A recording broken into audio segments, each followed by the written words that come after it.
장마가 코앞인데 지난해 수해 지역은 또다시 비 피해 걱정하고 있습니다. 늦어지는 복구 현장 집중 취재했습니다. 충청북도가 부동산 투기 정황이 의심되는 공무원 3명을 경찰에 수사 의뢰하기로 했습니다. 앞으로 한 달간 가족 16,000명을 더 조사합니다. 청주 신청사 부지에 자리 잡은 청주병원이 보상이 적다는 이유로 이전을 미루고 있습니다. 청주시가 전담위원회까지 꾸려 이전 대책에 나섰습니다. 장마철 빗길에는 교통사고 사망률이 평소보다 높아집니다. 젖은 도로를 달릴 때 생기는 수막 현상을 조심해야 합니다. 여러분 안녕하십니까? 오늘 충북 코로나19 발생 현황부터 알아보겠습니다. 신규 발생 확진 환자는 3명입니다. 지역별로는 청주 1명, 괴산 1명, 진천 1명이 확진됐습니다. 충북 누적 환자는 3,309명, 누적 사망은 70명입니다. 공무원 부동산 투기 의혹을 조사 중인 충청북도가 투기로 의심할 만한 정황이 드러난 직원 3명을 경찰에 수사 의뢰하기로 했습니다. 추가 조사가 필요하다고 본 8명에 대해서도 경찰에 수사 자료를 제공할 방침입니다. 보도에 조미애 기자입니다. 충청북도가 충북개발공사 임직원, 소방직 공무원, 일반직 공무원 등 4,700여 명에 대한 부동산 투기 전수조사 결과를 발표했습니다. 오송 제3생명과학 국가산단과 청주 넥스트폴리스, 음성 맹동인국 산단에만 국한됐던 1차 조사와 달리 충청북도, 시군, LH, 충북개발공사가 시행한 17개 산업단지로 확대됐습니다. 토지 소유와 거래 내역을 조회하고 자진 신고를 받아 현지 조사를 벌인 결과 3명을 투기 의심자로 분류하고 경찰에 수사를 의뢰하기로 했습니다. 토지 소유자 등 이해관계인에게 산단 기획에 대해 공식적으로 공개하여 의견을 수렴하는 단계인 주민 열람 공고일을 내부 정보 이용 가능한 기준으로 보아서 해당 소방위는 오송 제3생명과학 국가산단 내 배우자 명의의 토지에 주민 공람일 한 달 전쯤 벌집 형태의 주택을 짓기 시작했습니다. 또 지난해 산단 예정지의 과수원을 공동 명의로 매입한 것으로 조사돼 이주자 택지 보상을 기대한 의심자로 분류됐으나 직무 연관성은 없는 것으로 조사됐습니다. 다른 7급 공무원은 청주 넥스트폴리스 산단 내 토지를 주민 공람일 2달 전쯤 구입하고 올해 2월 벌집 형태의 주택을 신축했습니다. 5급 공무원은 넥스트폴리스 산단 내 토지를 주민공람일 5년 전에 취득했으나 주민공람일 이전인 2019년 하반기에 산지를 전답으로 바꾸는 개간 허가를 통해 감정평가를 높인 것 아니냐는 의혹을 받고 있습니다. 해당 공무원은 지난해 1월 산단관리부서에서 근무한 이력도 있습니다. 충청북도 현지 조사 결과 이들은 실제 거주나 경작은 하고 있었습니다. 다 부인하고 있고 개발 정보를 이용했느냐 또는 자금 출처가 불분명한 가지고 투기한 거 아니냐 이런 거 자체는 저희들이 검토 대상이 아니었다고 보시면 됩니다. 수사를 통해 이들이 내부 정보를 이용해 투기했는지 여부를 밝혀내는 게 관건이 될 것으로 보입니다. 이외 토지 거래는 했지만 투기 의심 정황을 발견하지 못한 4명과 개인정보 이용에 부동의한 4명 등 8명에 대해서도 경찰에 수사 자료로 제공하기로 했습니다.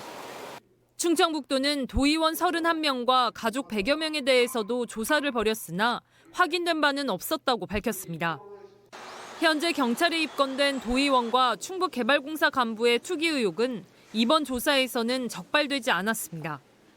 충청북도 공무원의 가족 16,000여 명을 대상으로 한 조사 결과는 다음 달 말 발표될 예정입니다. MBC 뉴스 조미입니다.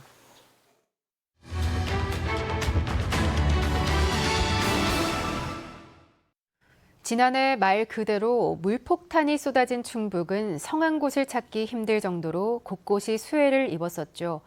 그러다 보니 눈에 띄고 또 규모가 큰 곳부터 대상지로 정해 복구 작업을 하고 있는데요. 하지만 규모가 작아서 예산이 부족해서 복구 대상에 들지 못한 곳은 또다시 장마가 코앞인데도 지난해와 별반 사정이 다르지 않습니다. 두 기자가 현장을 집중 취재했습니다. 먼저 이지영 기자입니다. 지난해 8월 비에 쓸린 흙이 온통 뒤덮은 제천의 한 마을. 진흙더미를 퍼내고 땅을 닦아 제 모습을 되찾았습니다. 다시 고추와 벼가 자라고 있지만 장마철이 다가오면서 시름이 깊습니다. 산속에서부터 흘러드는 빗물과 흙더미가 넘치지 않도록 시청에 물길을 정비해달라고 했지만 받아들여지지 않은 겁니다. 당시 쌓은 모래더미는 곳곳이 터진 데다 숲을마저 우거진 상태. 걱정스러운 마음에 주민들이 직접 나서 이렇게 돌로 둑을 쌓는 지경입니다. 소용이 있을까 싶지만 지푸라기라도 잡는 심정입니다. 예산이 부족하다는 걸로 이렇게 답변을 합니다.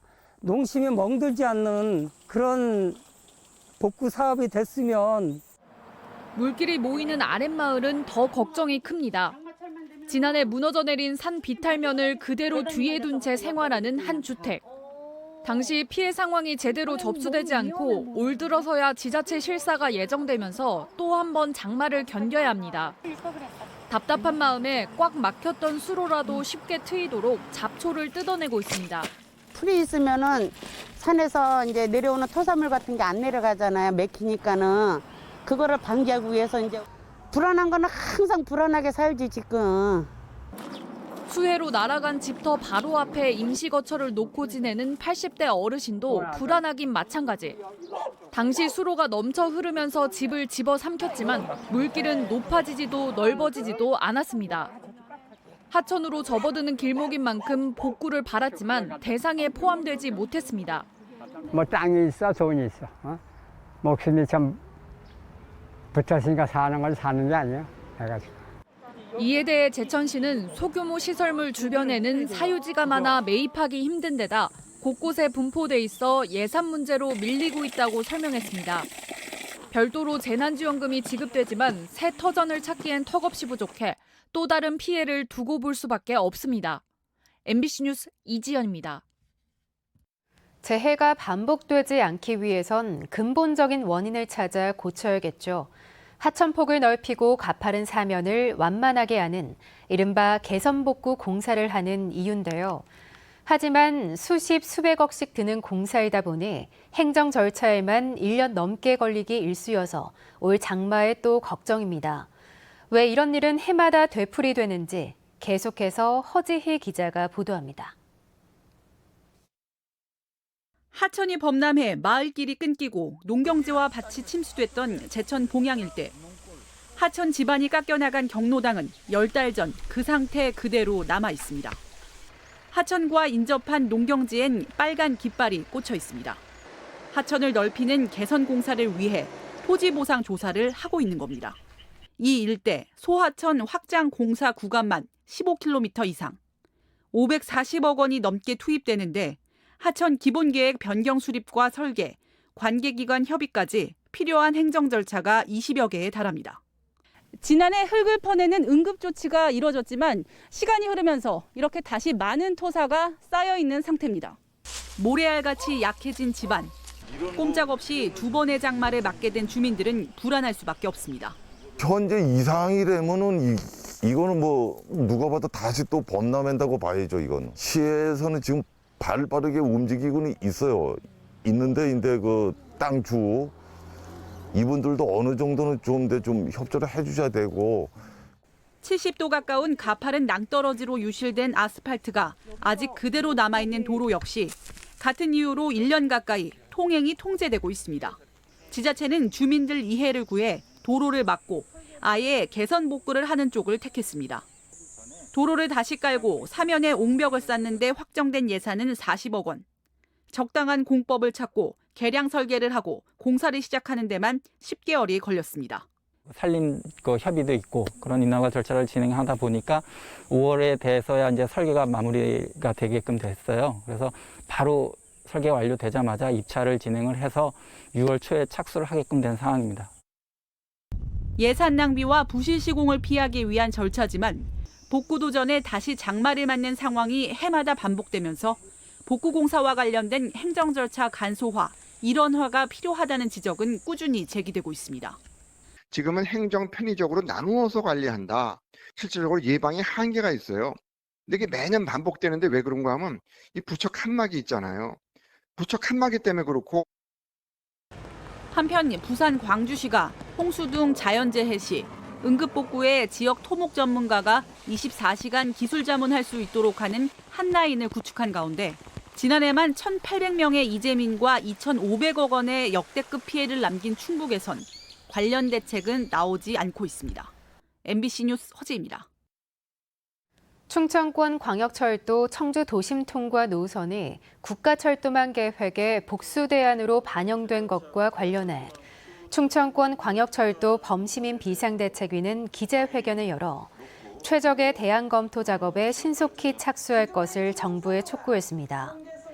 대책위는 지난해 행복도시 건설청이 실시한 타당성 조사에서 청주 도심 통과 노선의 비용 대비 편익 BC가 기존 충북선 활용보다 2배 가까이 높았다며 사실상 최적의 대안이라고 강조했습니다. 거리두기 개편에 따라 충북의 사적 모임 가능 인원이 내일부터 8명으로 확대되고 예방 백신을 모두 맞고 14일이 지나면 사적 모임 제한 인원에 포함되지 않습니다. 직계가족이나 주소상의 동거가족은 인원에 관계없이 모일 수 있습니다. 또 예방 백신을 한 번이라도 맞으면 공원이나 등산로 등 야외에서 마스크를 쓰지 않아도 됩니다. 다만 집회나 공연장, 야구, 축구장, 놀이공원 같은 실외시설이나 전통시장을 비롯한 실외 쇼핑 공간 등 다수가 모이는 장소에서는 마스크를 무조건 써야 합니다. 당장 반년 정도 뒤면 청주시 신청사를 착공해야 하는데 사업 부지안에 자리 잡은 청주병원이 보상금이 적다며 꼼짝도 않고 있습니다. 법대로 강제 퇴거 절차를 진행해도 신청사 착공을 기약하기 어렵게 되자 청주시가 부랴부랴 다른 방법을 찾아보기로 했습니다. 심충만 기자가 보도합니다. 2년 전 건물 등의 소유권이 청주시로 넘어간 청주병원. 이미 비웠어야 할 이 병원에서 지금도 정상 진료가 이어집니다. 근무 중인 직원만 100여 명, 환자들도 끊이지 않습니다. 청주시 신청사 부지 안에 있다는 이유로 의사와 달리 감정가 178억 원에 수용됐지만 최근 부동산마저 폭등하자 이 보상금으로는 이전에 나갈 곳이 없다며 대안 없이 하루하루 버티는 것입니다. 최근 2, 3년만 봐도 부동산이 어마어마하게 올랐는데 무엇을 할 수가 없는 거죠. 어떤 것들을 부지 확보도 어렵고.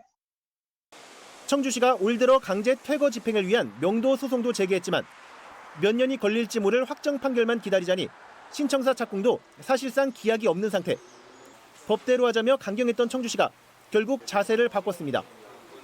청주병원 스스로 움직이는 게 가장 빠르고 유일한 방법이라 조기 이전을 위한 별도의 자문위원회를 꾸려 새 대안을 찾아보기로 했습니다. 예산이 드는 추가 이전 지원 등의 가능성도 열어뒀습니다. 우리 시에서도 어떻게 지원을 해줘야만이 이전을 할 수 있는지 이런 부분에 대해서 좀 더 심도 있고 구체적으로 좀 논의가 되어야만이 좀 빠른 시일 내에 좀 합의점을 좀 찾지 않을까 싶습니다. 통합 청주시의 상징인 신청사 완공은 청주청원 통합 11년 만인 오는 2025년. 이 시점이라도 맞추려면 내년 상반기에는 첫 삽을 떠야 합니다. MBC 뉴스 심충만입니다. 청주 지역 축사 전부 제한 규제를 일부 완화하자는 조례 개정안이 지난주 상임위 부결로 자동 폐기됐습니다. 상임위 부결 안건을 본회의에 직접 부의하겠다던 박정희 부의장은 최근 환경과 시민단체의 강력한 반발 이후 더 많은 의견 수렴이 필요하다고 판단했다며 오늘 강행하려던 본회의 직접 부의를 보류했다고 밝혔습니다. 또 도시와 농촌이 합의할 수 있는 새로운 축사 개선안을 만들기 위해 오는 8월 시민공청회를 개최하겠다고 덧붙였습니다. 주말부터 본격적인 장마가 시작되는데요. 빗길에서는 차가 미끄러지거나 폭우가 운전자 시야를 가려 사고가 일어나는 경우가 많습니다. 비에 젖은 도로에서 교통사고가 어떻게 발생하는지, 대비할 방법은 무엇인지 알아봤습니다. 김은초 기자가 보도합니다. 지난 2017년 9월 평택 제천고속도로 중앙탑 터널 앞 빗길을 달리던 승용차가 오른쪽으로 미끄러지더니 가드레일을 들이받습니다. 당시 다친 사람은 없었지만 이런 빗길 교통사고는 끊임없이 발생합니다. 빗길 운전은 마른 길보다 얼마나 위험할까? 한국교통안전공단 주행환경실험장. 물에 젖은 도로를 고속으로 달릴 때 타이어가 뜬 채로 미끄러지는 수막 현상을 체험하는 곳입니다. 전문가와 함께 직접 차를 타고 실험해봤습니다. 먼저 직선 구간을 달렸습니다. 마른 아스팔트 길에서 시속 60km로 달리다 브레이크를 밟았을 때 차가 30m를 더 가서 멈췄습니다. 하지만 바닥에 물을 뿌리고 달렸을 때는 100m 더 가서야 멈췄습니다. 곡선 구간도 사정은 비슷합니다. 젖은 도로를 시속 60km로 달리던 차는 원심력을 이기지 못하고 미끄러져 주행 구간을 벗어났습니다. 이번엔 속도를 20km 더 줄였습니다. 방금 주행 속도는 시속 40km 정도였습니다. 하지만 미끄러운 곡선 구간이어서 차가 길 밖으로 밀려났습니다. 모두 바퀴가 물에 뜬 채로 미끄러지는 수막 현상 때문입니다. 방향 전환할 때 발생되는 스핀보다는 더 크게 스핀이 많이 돌아가는 경향이 있고 정상적으로 봤을 때는 0.8에서 9 정도가 되지만 비로 인해 가지고 마찰 개수가 훅훅 떨어진다라는 거. 최근 3년간 발생한 전국 빗길 교통사고는 4만 4천여 건으로 6만 8천여 명의 사상자가 발생했습니다. 사망률은 맑은 날에 비해 1.3배 높았습니다. 비 오는 날엔 속도를 줄이는 게 최선의 예방법입니다. MBC 뉴스 김은초입니다. 내일 자치경찰제 시행을 앞둔 가운데 충북자치경찰위원회는 기자간담회를 열고 주민 밀착형 자치경찰 체계를 만들겠다고 밝혔습니다. 도민이 더 행복한 충북, 함께하는 자치경찰을 비전으로 선정한 충북자치경찰위원회는 주민 참여와 소통을 강화하기 위해 각계각층이 참여하는 현장 자문단을 운영하고 아동 청소년 등 사회적 약자 보호와 지원책을 개선하겠다고 밝혔습니다. 또 농산물 절도 예방을 강화하는 등 충북 특성에 맞는 재산 보호책도 마련하겠다고 밝혔습니다.